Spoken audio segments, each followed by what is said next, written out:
Bagaimana jika saya memberitahu Anda bahwa cara Anda bermasturbasi selama puluhan tahun bisa jadi adalah hal yang justru melemahkan ereksi, menurunkan testosteron, dan secara diam-diam merusak kejantanan Anda tanpa Anda sadari.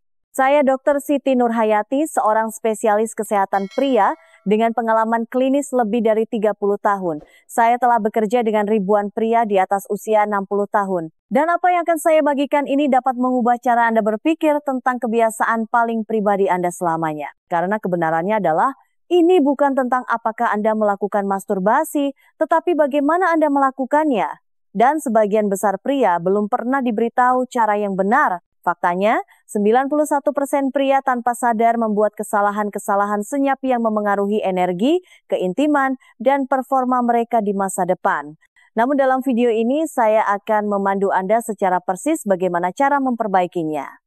Langkah demi langkah Anda akan belajar bagaimana mengembalikan sensitivitas, melindungi prostat Anda, memulihkan keseimbangan hormon, dan merasa lebih terhubung dengan tubuh Anda daripada yang pernah Anda rasakan selama bertahun-tahun tanpa rasa malu, rasa bersalah, atau kebingungan. Dan pastikan Anda menonton sampai akhir karena saya akan mengungkapkan satu sinyal pasca masturbasi yang memberitahu Anda secara instan apakah tubuh Anda sedang dalam proses penyembuhan atau menuju kerusakan jangka panjang. Sebagian besar pria melewatkan ini dan ini mengubah segalanya. Sebelum kita mulai, luangkan waktu sejenak untuk berlangganan subscribe dan menyalakan loncengnya, terutama jika Anda peduli dengan percakapan yang nyata dan jujur tentang kesehatan pria. Dan jika pesan ini beresonansi dengan Anda, ketik angka 1 di kolom komentar. Jika tidak, ketik angka 0 agar saya tahu cara melayani perjalanan Anda dengan lebih baik.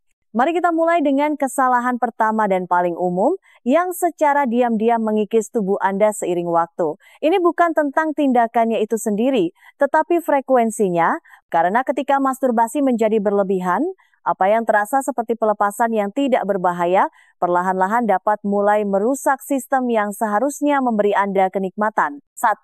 Masturbasi terlalu sering. Ketika pelepasan berubah menjadi keausan. Saya akan jujur kepada Anda, pada awalnya saya tidak menganggapnya sebagai masalah besar. Seperti kebanyakan pria, saya pikir masturbasi tidak berbahaya, alami, pereda stres, sesuatu yang pribadi yang tidak pernah benar-benar harus saya pikirkan dua kali. Namun seiring berjalannya waktu, saya mulai memperhatikan perubahan-perubahan halus. Kualitas ereksi tidak seperti dulu lagi. Sensitivitas menjadi tumpul. Rasanya saya membutuhkan lebih banyak rangsangan, lebih banyak intensitas hanya untuk merasakan respons yang sama. Dan saya terus bertanya-tanya, apakah ada yang salah dengan saya?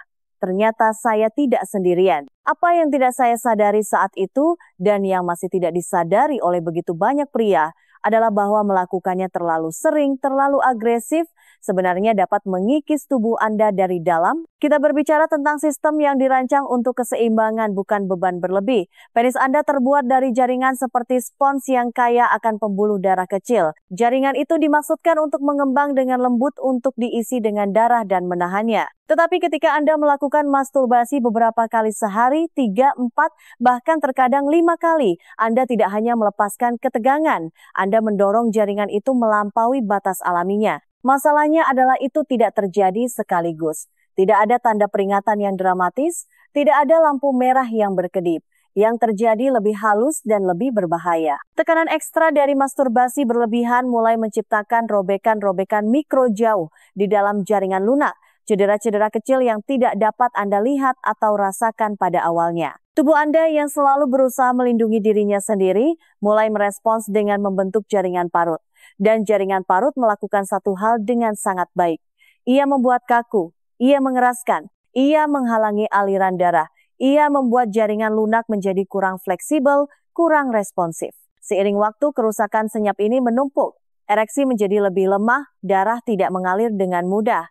Anda mungkin masih bisa berkinerja, tetapi butuh lebih banyak usaha, lebih banyak waktu, lebih banyak rangsangan, dan bahkan saat itu pun rasanya tidak sama. Rasanya seperti tubuh Anda ada di sana, tetapi koneksinya tidak. Dan yang lebih buruk adalah betapa normalnya hal ini sekarang. Kita hidup di dunia di mana stimulasi berlebihan adalah hal sehari-hari. Stres bersifat konstan dan kita dilatih untuk mencari kelegaan instan, tetapi tubuh Anda tidak bisa terus memberi tanpa istirahat. Sama seperti otot lainnya, sistem seksual Anda membutuhkan waktu untuk pulih, membangun kembali, dan memulihkan diri. Dan itulah mengapa frekuensi itu penting. Bukan karena masturbasi itu buruk, jauh dari itu. Tetapi karena terlalu banyak hal apapun, bahkan sesuatu yang alami dapat beralih dari sehat menjadi berbahaya. Sains menunjukkan bahwa sekitar 15 hingga 20 ejakulasi per bulan adalah rentang yang sehat bagi sebagian besar pria. Itu sekitar 2 hingga 4 kali seminggu, cukup untuk menjaga prostat tetap aktif, hormon seimbang, dan darah mengalir, tetapi tidak terlalu banyak sehingga tubuh mulai tertinggal dalam perbaikan. Saya tahu beberapa pria mendengar itu dan panik. Mungkin Anda terbiasa melakukannya setiap hari atau beberapa kali sehari, tetapi ini bukan tentang rasa bersalah. Ini tentang kesadaran. Dan kebenarannya adalah, begitu Anda mengurangi, begitu Anda membiarkan sistem Anda bernapas, Anda kemungkinan besar akan merasakan perubahan.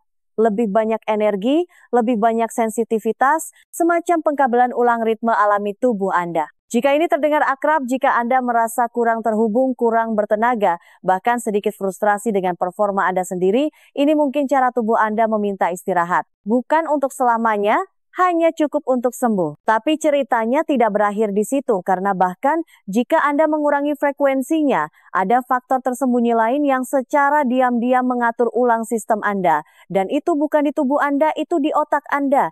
Dan semuanya dimulai dengan apa yang Anda tonton saat melakukannya. 2. Menonton porno saat masturbasi.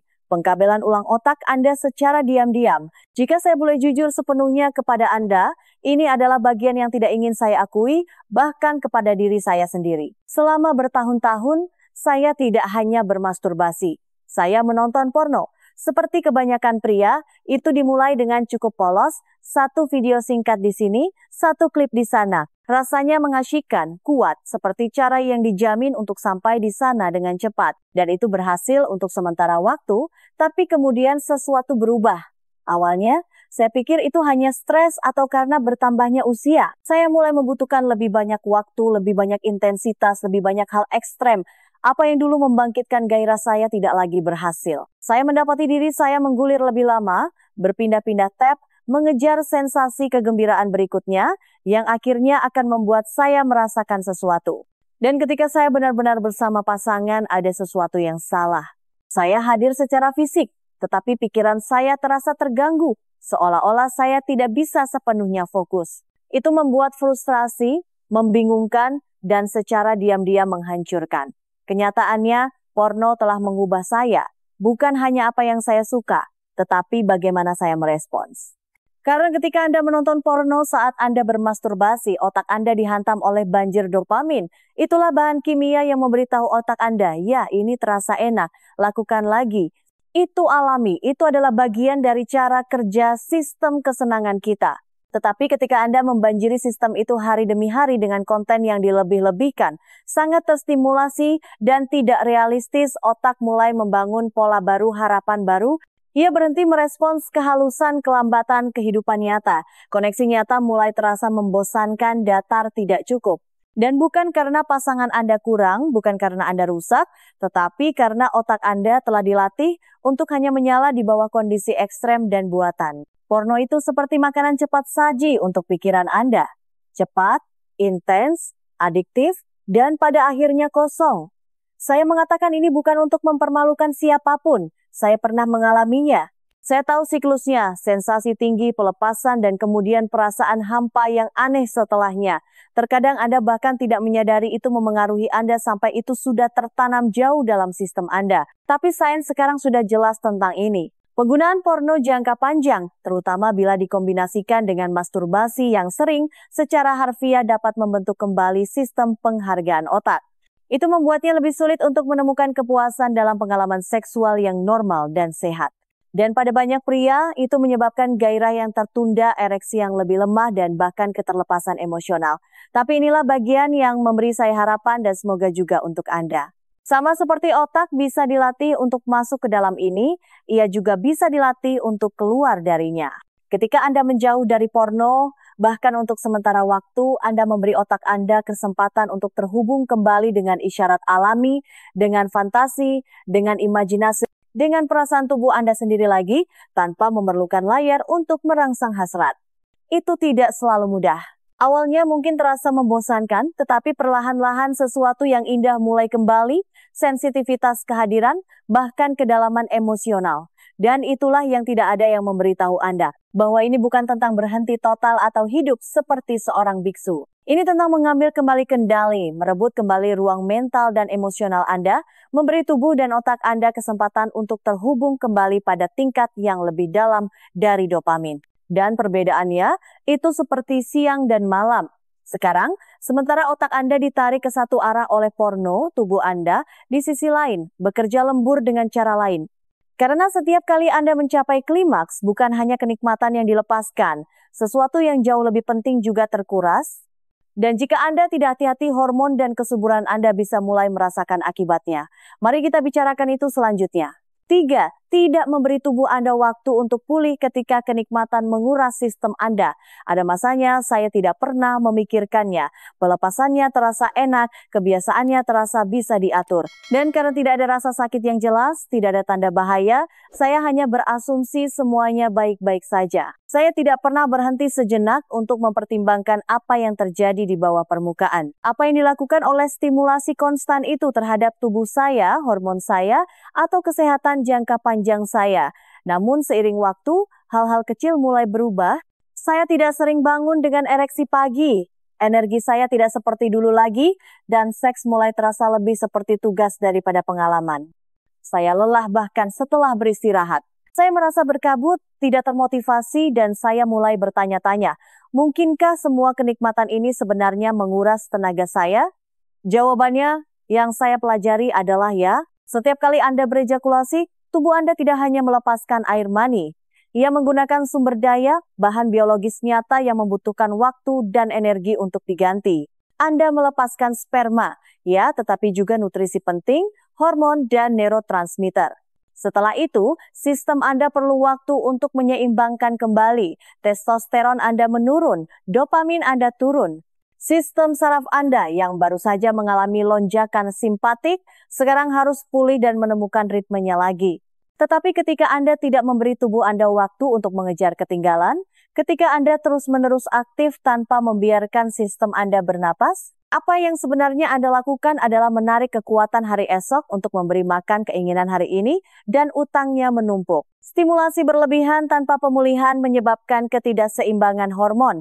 Testosteron Anda tidak memiliki kesempatan untuk normal. Produksi sperma Anda tertinggal. Kualitasnya menurun. Volume lebih sedikit, motilitas lebih rendah, bahkan bentuk dan struktur yang berubah seiring waktu. Ini tidak selalu mengarah langsung pada infertilitas, tetapi itu benar-benar memberi tekanan pada kesehatan reproduksi Anda, terutama seiring bertambahnya usia.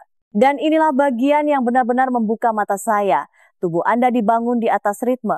Ia bekerja paling baik dengan siklus, stres dan pemulihan, gairah dan istirahat. Tetapi kebiasaan modern tidak menghormati itu.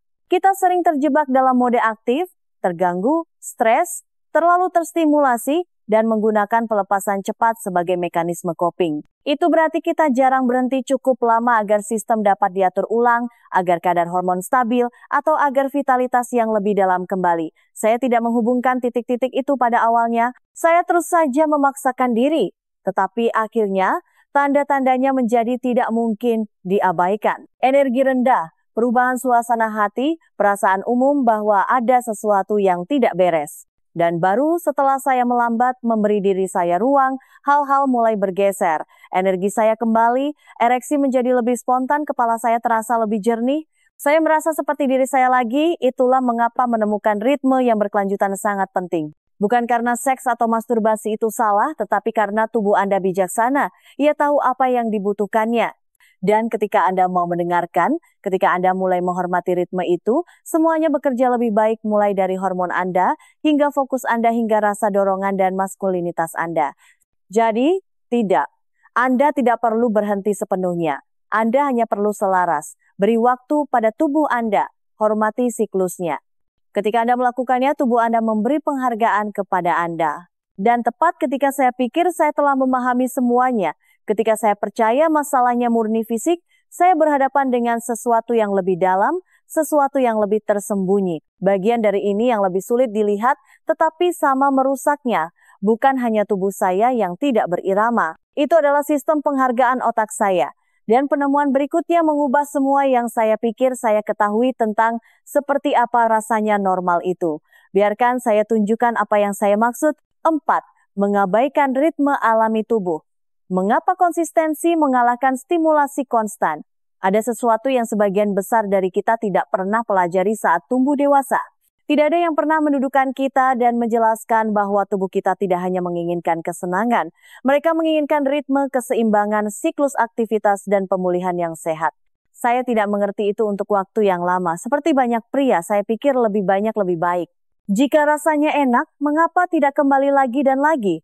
Saya tidak pernah berhenti untuk mempertimbangkan bahwa apa yang saya lakukan mungkin tidak selaras dengan apa yang sebenarnya dibutuhkan tubuh saya. Saya percaya saya hanya memenuhi kebutuhan biologis, menghilangkan stres, mengatur ulang pikiran saya. Tetapi yang tidak saya sadari adalah bahwa saya membebani sistem yang dirancang untuk aliran, bukan tekanan. Dan setiap kali saya memaksanya tanpa memberikan waktu untuk istirahat, saya perlahan-lahan membuat tubuh saya keluar dari ritme alaminya. Anda lihat, sistem seksual kita, hormon kita, energi kita, gairah kita, semuanya beroperasi seperti pasang surut. Mereka naik dan turun. Ketika kita membiarkan mereka mengikuti ritme itu, kita berkembang. Testosteron tetap seimbang, prostat berfungsi dengan baik, ereksi terjadi lebih alami. Tetapi ketika kita mengganggu siklus itu dengan ejakulasi konstan hari demi hari tanpa jeda, itu seperti tidak pernah membiarkan lautan beristirahat. Pasang menjadi bergejolak, tidak dapat diprediksi, tidak stabil. Pada satu titik saya melakukan masturbasi karena kebiasaan lebih dari kebutuhan. Saya bahkan tidak selalu terangsang. Itu hanya bagian dari rutinitas saya. Dan seiring waktu itu berhenti terasa memuaskan. Itu mulai terasa lebih seperti menguras daripada melepaskan. Itulah tanda peringatan yang tidak saya kenali karena kesenangan tanpa ritme menjadi kekosongan. Kegembiraan tanpa pemulihan menjadi kelelahan. Ini bukan hanya tentang frekuensi, ini tentang keselarasan. Tubuh Anda tahu kapan sudah cukup. Ia mengirimkan sinyal kelelahan, lekas marah, minat berkurang, pemulihan lebih lambat. Tetapi kita diajari untuk mengabaikannya, untuk terus maju, untuk mengalihkan perhatian kita dengan lebih banyak stimulasi. Kenyataannya, sistem Anda sedang mencoba berkomunikasi. Ketika Anda mendengarkan, ketika Anda melambat, tidur lebih baik, makan lebih bersih, bernapas lebih dalam, Anda mulai memperhatikan betapa lebih stabilnya segalanya. Ada ilmu pengetahuan nyata di baliknya.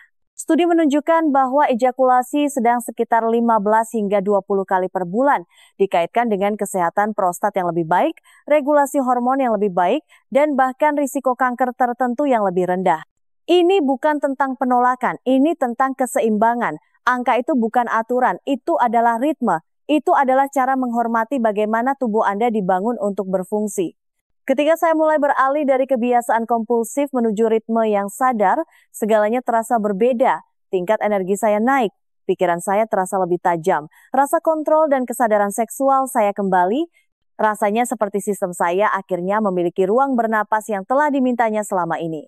Tapi ada lapisan lain di sini yang mudah diabaikan. Kita cenderung terlalu fokus pada saat pelepasan sehingga kita jarang mempertimbangkan apa yang terjadi sesudahnya.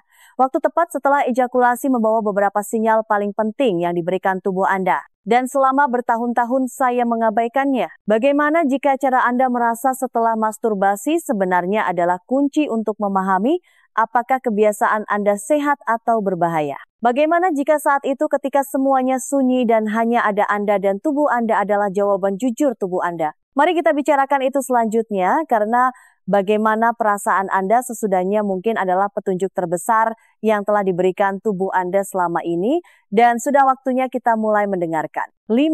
Mengabaikan perasaan Anda setelahnya. Ketika keheningan berbicara paling keras, ada momen ini yang terjadi tepat setelah layar menjadi gelap.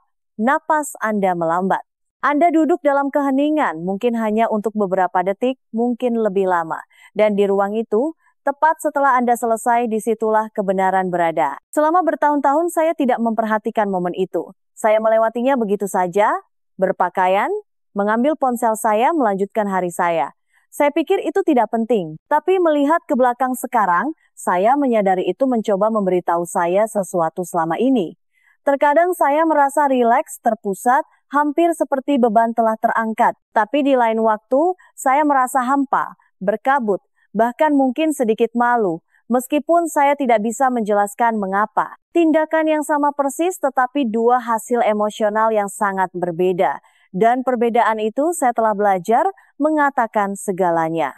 Anda lihat, tubuh Anda tidak hanya berbicara dalam istilah fisik, ia berbicara dalam perasaan. Ini bukan tentang apakah ejakulasi itu baik atau buruk, ini tentang bagaimana itu meninggalkan Anda. Jika Anda meninggalkan pengalaman itu dengan perasaan tenang, membumi, bahkan merasa terpenuhi, itu adalah tubuh Anda yang mengatakan, terima kasih, itu selaras. Tetapi jika Anda merasa terkuras, tumpul, cemas, atau gelisah, itu bukan rasa bersalah, itu adalah umpan balik. Itu adalah sistem saraf Anda yang memberitahu Anda ada sesuatu yang salah. Saya menghabiskan bertahun-tahun mengabaikan sinyal itu, mengatakan pada diri sendiri bahwa saya hanya lelah, bahwa kekosongan aneh sesudahnya itu normal, bahwa semua orang mungkin merasakan hal yang sama, tetapi semakin saya mendengarkan, semakin saya menyadari momen pasca masturbasi itu seperti cermin. Ia mencerminkan kualitas hubungan Anda dengan tubuh, emosi, dan kebiasaan Anda. Ia memberitahu Anda apakah Anda sedang terhubung atau hanya melarikan diri. Ketika saya mulai menjadi lebih sadar, saya melihat sesuatu bergeser. Jika saya melakukan masturbasi ketika saya benar-benar merasakan hasrat, bukan hanya kebosanan atau stres, saya merasa lebih baik sesudahnya. Jika saya tetap hadir terhubung dengan tubuh saya alih-alih melamun di depan layar, saya tidak merasa terkuras. Dan jika saya memperhatikan napas saya, kecepatan saya, sensasi, saya pergi dengan perasaan diisi ulang bukan kosong. Momen setelah itu adalah guru Anda. Dan semakin jujur Anda dengannya, semakin Anda akan mengerti apa yang berhasil dan apa yang menyakiti Anda. Ini bukan tentang rasa malu, ini tentang kesadaran. Anda mungkin menemukan bahwa apa yang dulu membuat Anda merasa senang sekarang membuat Anda merasa hampa. Dan kesadaran itu, jika Anda mau menghadapinya, bisa menjadi titik baliknya. Saat Anda berhenti mengulangi lingkaran yang sama dan mulai menciptakan pola baru. Dan saya mengerti, terkadang kita tidak ingin merasakan apa-apa. Kita hanya ingin melepaskan tekanan dan melanjutkan hidup. Tetapi setiap kali Anda melewatkan refleksi itu, Anda melewatkan kesempatan untuk mendengar apa yang sebenarnya diminta oleh tubuh Anda. Dan sebagian besar waktu itu bukan lebih banyak kesenangan, itu lebih banyak kehadiran. Jadi lain kali Anda selesai, jangan terburu-buru pergi. Duduklah sejenak, bernapas, rasakan, tanyakan pada diri sendiri, apakah saya merasa lebih baik atau lebih buruk, lebih ringan atau lebih berat. Pertanyaan tunggal itu bisa membuka pintu ke versi diri Anda yang lebih sehat dan lebih terhubung. Tetapi bagaimana jika jawabannya tidak bagus? Bagaimana jika polanya terasa salah, tetapi Anda tidak yakin bagaimana mengubahnya? Saat itulah waktunya untuk masuk lebih dalam ke perbaikan, ke penyembuhan karena tubuh, sebijaksana apapun itu tidak dapat memulihkan dirinya sendiri tanpa bantuan. Dan jika Anda telah merasakan gejala seperti ereksi lemah, mati rasa atau hanya perasaan bahwa sistem Anda tidak bekerja seperti dulu, apa yang Anda lakukan selanjutnya bisa berarti segalanya. Mari kita bicarakan itu. 6.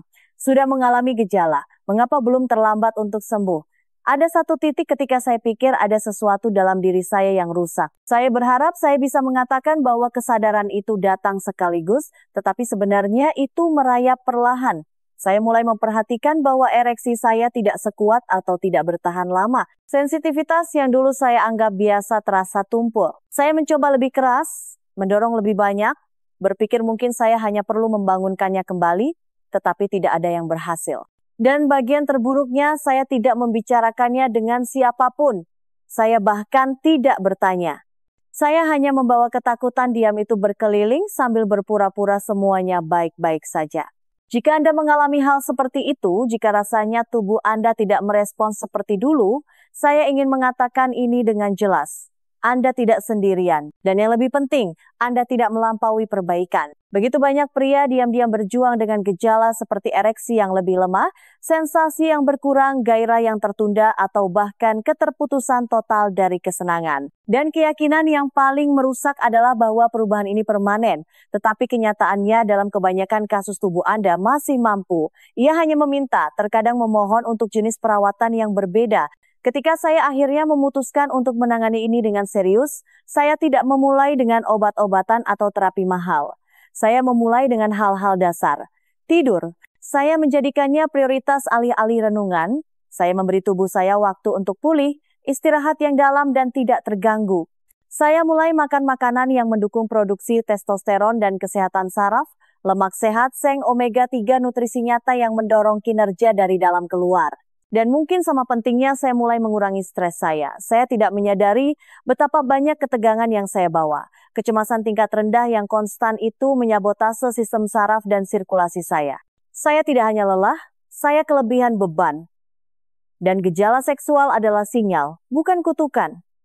Salah satu perubahan paling kuat yang saya buat adalah menambahkan latihan dasar panggul. Saya pernah mendengar tentang Kegel sebelumnya, tetapi selalu mengasosiasikannya dengan wanita. Apa yang tidak saya ketahui adalah bahwa itu sama pentingnya bagi pria, terutama untuk memperkuat otot-otot yang mengontrol ereksi, aliran darah, dan orgasme. Dan bagian terbaiknya, Anda tidak memerlukan gym atau peralatan apapun, Anda hanya perlu beberapa menit perhatian terfokus setiap hari. Itu saja membantu memulihkan tingkat kekuatan dan kontrol yang saya pikir telah hilang. Sekarang, bagi sebagian pria, kerusakannya mungkin sedikit lebih dalam, terutama jika Anda telah menghadapinya selama bertahun-tahun. Jika Anda mencurigai kerusakan vaskular yang nyata, jika ada mati rasa, kehilangan fungsi yang parah atau rasa sakit, jangan menunggu. Temui dokter. Ada terapi hari ini, pilihan non-invasif dan efektif yang dapat mendukung penyembuhan dan bahkan meregenerasi jaringan yang rusak. Tetapi tidak ada yang bisa terjadi jika Anda tetap diam. Apa yang saya pelajari adalah bahwa tubuh selalu berusaha untuk sembuh. Itu bukan musuh Anda. Itu adalah mitra Anda. Ia hanya membutuhkan kondisi yang tepat. Dan penyembuhan itu tidak hanya fisik. Itu juga emosional. Karena ketika Anda mulai merebut kembali vitalitas Anda, sesuatu kembali hidup di dalam diri Anda. Kepercayaan diri, kejernihan, rasa kekuatan yang tenang yang mungkin sudah lama tidak Anda rasakan. Jadi jika Anda sudah melihat gejalanya, jangan panik, jangan mematikan rasa, anggap itu sebagai sinyal dan mulailah dari tempat Anda berada. Langkah-langkah kecil dapat menyebabkan perubahan besar. Tetapi penyembuhan juga berarti menghilangkan apa yang secara diam-diam menguras Anda. Apa yang membuat Anda terkunci dalam lingkaran yang tidak bisa Anda lepaskan. Dan terkadang itu bukan hanya apa yang Anda lakukan, tetapi apa yang terus-menerus Anda berikan ke otak Anda. Dan itu membawa kita pada sesuatu yang mungkin bahkan lebih merusak dari yang kita kira. Apa yang kita tonton? Mari kita bahas itu selanjutnya. 7. Konten yang merangsang berlebihan. Ketika apa yang Anda tonton mulai mengendalikan Anda. Ada suatu masa ketika saya mengatakan pada diri sendiri itu tidak masalah. Bahwa apa yang saya tonton selama masturbasi hanyalah alat bantu visual yang tidak berbahaya. Tidak ada yang serius. Saya akan membuka beberapa tab, menggulir video, mengklik sana-sini sampai akhirnya ada yang berhasil. Saya pikir saya hanya bersikap selektif. Apa yang tidak saya sadari adalah bahwa saya sedang melatih otak saya untuk merespons hanya pada yang ekstrem, yang dilebih-lebihkan, yang palsu, dan akhirnya kebiasaan diam itu mulai merembes ke sisa hidup saya. Awalnya saya tidak memperhatikan pergeseran itu. Saya hanya berpikir keintiman nyata terasa sedikit aneh, sedikit lebih lambat, seolah-olah tidak memberikan efek yang sama lagi. Tetapi seiring berjalannya waktu, kesenjangan itu semakin lebar. Saya mendapati diri saya merasa tidak terhubung selama momen nyata dengan orang sungguhan. Saya berjuang untuk tetap hadir, untuk merasa terangsang, untuk fokus pada pengalaman itu. Rasanya seperti otak saya telah diatur ulang mengejar tingkat rangsangan yang tidak bisa dicocokkan oleh kenyataan. Dan sebenarnya memang begitu. Sebagian besar pria tidak menyadari ini sampai itu sudah terjadi. Ketika Anda menonton porno secara konsisten, terutama ketika itu menjadi bagian dari rutinitas masturbasi reguler Anda tidak hanya menonton, Anda sedang memprogram otak Anda mulai mendambakan kebaruan, intensitas, variasi. Lonjakan dopamin dari video baru menjadi adiktif dan apa yang dulu menggairahkan Anda tidak lagi berhasil. Apa yang dulu terasa cukup sekarang terasa membosankan. Jadi Anda melangkah lebih jauh, Anda mencari lebih keras. Anda membutuhkan lebih banyak hanya untuk merasakan sesuatu. Siklus konstan ini membajak sistem penghargaan alami otak Anda. Ia membanjiri pikiran Anda dengan masukan buatan berkecepatan tinggi dan menumpulkan kemampuan Anda untuk merasakan kesenangan secara nyata.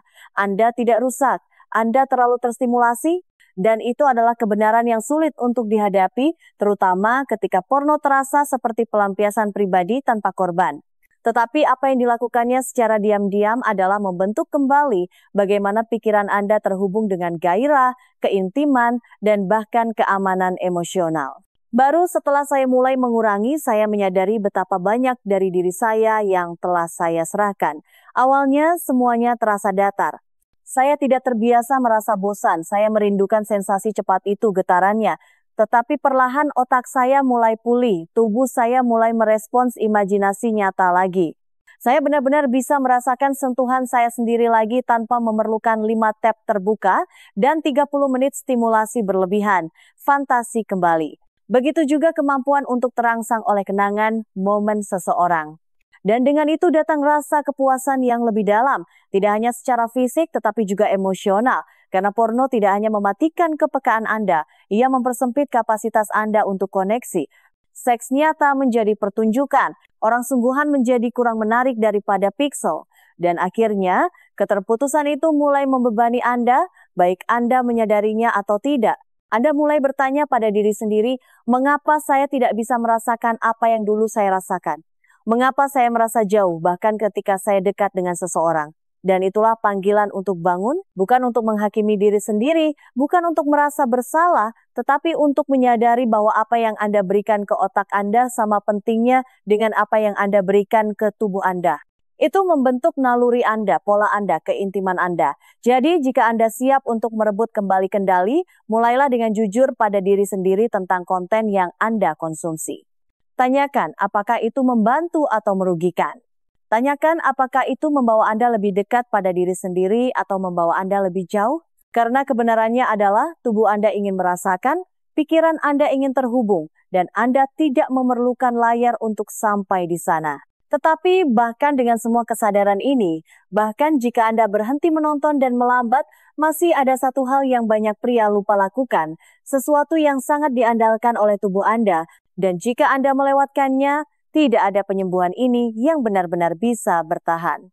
Mari kita bicarakan itu selanjutnya. 8. Tubuh membutuhkan ritme, bukan tuntutan konstan. Mengapa istirahat adalah bagian dari kekuatan? Jika ada satu kebenaran yang saya harap saya pahami lebih awal, itu adalah ini. Tubuh Anda bukan mesin. Ia tidak dibangun untuk terus menyala. Dan itu bukan sesuatu yang bisa Anda dorong tanpa henti, tanpa konsekuensi. Ini adalah sistem yang hidup. Ia membutuhkan ritme. Dan ketika Anda melawan ritme itu, mengabaikan pemulihan, mengesampingkan sinyal, bergegas dari satu lonjakan dopamin ke yang berikutnya, tubuh Anda tidak memberontak, ia hanya memudar secara diam-diam, bertahap sampai suatu hari Anda menyadari ada sesuatu yang hilang. Bagi saya, itu dimulai sebagai hal-hal kecil. Saya berhenti bangun dengan energi, fokus saya lebih mudah melayang. Saya merasa datar secara emosional seolah-olah saya sedang menonton hidup saya sendiri, alih-alih berpartisipasi di dalamnya. Ereksi saya tidak seperti dulu, dan saya kehilangan minat pada koneksi nyata. Saya menyalahkannya pada usia, pada stres, pada hal lain. Tapi jauh di lubuk hati saya tahu saya belum memberikan apa yang dibutuhkan tubuh saya. Saya menuntut tetapi tidak memberi kembali. Energi seksual Anda, vitalitas Anda, kejernihan Anda, itu tidak datang dari penggunaan terus-menerus. Itu datang dari keselarasan, dari menghormati pasang surut. Ada kekuatan dalam pengekangan, ada penyembuhan dalam keheningan. Dan hal paling kuat yang dapat Anda lakukan untuk maskulinitas Anda bukanlah memaksanya bekerja berlebihan. Itu adalah memberinya ruang untuk beristirahat, untuk membangun kembali. Ketika saya mulai memperlakukan tubuh saya seperti sekutu alih-alih alat, segalanya berubah. Saya memberi diri saya izin untuk melambat, untuk merasakan, untuk bernapas. Saya mengambil waktu di antara sesi. Saya berhenti mengejar intensitas dan mulai terhubung kembali dengan sensasi. Dan yang kembali bukan hanya fisik, itu emosional. Saya mulai mempercayai diri saya lagi. Tubuh saya mulai merespons dengan cara yang tidak dilakukannya selama bertahun-tahun. Bukan karena saya mendorong lebih keras, tetapi karena saya akhirnya mendengarkan. Jika Anda telah sampai sejauh ini, jika ada dari ini yang beresonansi dengan Anda, maka Anda sudah tahu ini bukan tentang menghindari kesenangan. Ini tentang mendefinisikannya kembali. Ini tentang memulihkan hubungan antara tubuh, pikiran, dan rasa diri Anda yang lebih dalam. Masturbasi tidak salah, hasrat bukanlah musuh. Tetapi tanpa ritme, tanpa keseimbangan, bahkan hal-hal yang paling alami pun dapat membuat kita merasa tersesat. Jadi saya ingin meninggalkan Anda dengan ini, Tubuh Anda selalu berbicara melalui energi Anda, suasana hati Anda, kinerja Anda, keinginan Anda. Ketika ia berbisik, dengarkan. Ketika ia berteriak, jangan abaikan. Anda tidak perlu sempurna. Anda hanya perlu sadar jujur mau membuat perubahan kecil yang terakumulasi seiring waktu. Karena penyembuhan bukanlah satu terobosan besar, ini adalah serangkaian keputusan diam-diam. Ini tentang memilih istirahat, memilih kehadiran, memilih untuk melihat ke dalam alih-alih selalu menjangkau keluar. Itulah cara Anda membangun kembali apa yang coba diambil oleh stimulasi berlebihan, dan itulah cara Anda kembali tidak hanya ke fungsi tetapi ke keutuhan. Anda tidak rusak, Anda tidak tertinggal, Anda hanya satu pilihan lagi untuk kembali ke ritme. Jadi tarik napas, luangkan waktu Anda dan mulailah lagi. Kali ini dengan tubuh Anda sebagai sekutu Anda.